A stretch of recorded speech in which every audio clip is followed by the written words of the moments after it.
Alright, I'm going to show you how to embed an image in a discussion board response.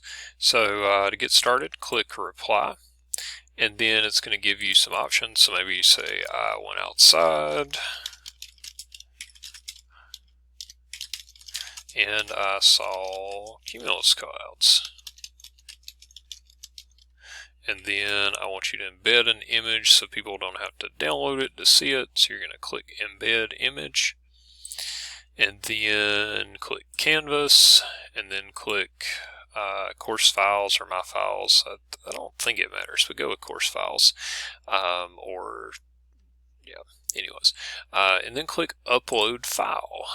And somewhere around on whatever device you're using, you should be able to find the file. I put mine on desktop, so I've got some cumulus clouds here.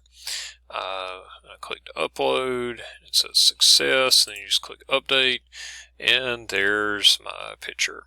So then I can click post reply, and you can see that my response is there as well as my picture. Alright, hope that helps. Thanks for watching.